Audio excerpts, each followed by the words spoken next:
एक जंगल में एक तोता और एक मैना डाल पर बैठे थे। तभी तोते ने मैना से बोला कि सुनो मैना, औरतें आजकल अपने स्वार्थ के लिए कुछ भी कर बैठती हैं। मैना ने बोला यह गलत है, ऐसा क्यों बोल रहे हो? तो तोता ने बोला ठीक है, मैं तुम्हें एक कहानी सुनाता हूँ, उसे ध्यान से सुनना और बताना कि गलती किसकी है, औरत की या लड़के की। तो तोता कहानी सुनाने लगा। एक गांव में 3 दोस्त रहते थे। एक राजा का लड़का था, दूसरा साहूकार का लड़का था और तीसरा एक बनिए का लड़का था। तीनों दोस्त में बनिए का लड़का चालाक था। तीनों दोस्त एक साथ बैठे थे। राजा के लड़के ने बोला, चलो मैं अपनी पत्नी को मायके से विदाई करके लाता हूँ, हम तीनों साथ में चलेंगे।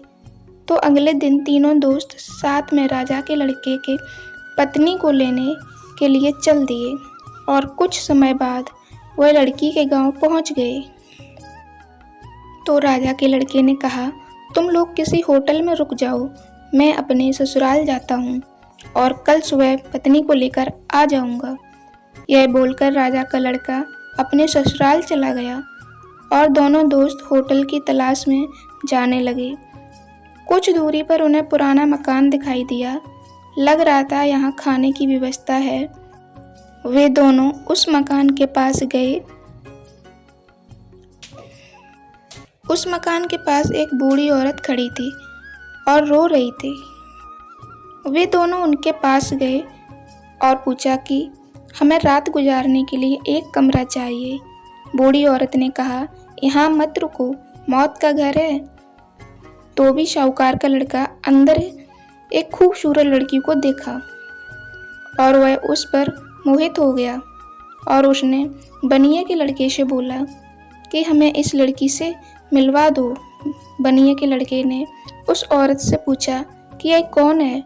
उस औरत ने बताया, यह एक वेश्या है, जो इसके पास जाता है वह जिंदा बचकर नहीं आता है, वह एक नागिन है। यह कहकर औरत चली गई। तो बनिए के लड़के ने ही कुछ उपाय लगाकर साहूकार के लड़के को उस वेश्या के पास जाने को रास्ता बनाया और साहूकार का लड़का उस वेश्या को एक कमरे में लेकर चला गया। बनिए का लड़का बाहर आकर उस बूढ़ी औरत से पूछा कि क्या वह एक नागिन है। औरत ने बताया कि तुम्हारा दोस्त अब नहीं बचेगा।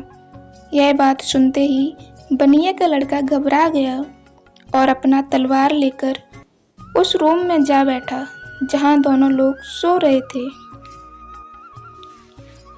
और वह नागिन का इंतजार करने लगा। जैसे ही आधी रात हुई तो उसने देखा कि एक नागिन उसके दोस्त की तरफ आ रही है।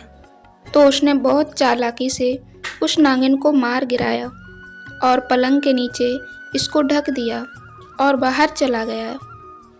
नागिन के मरते ही वह वेश्या भी मर गई।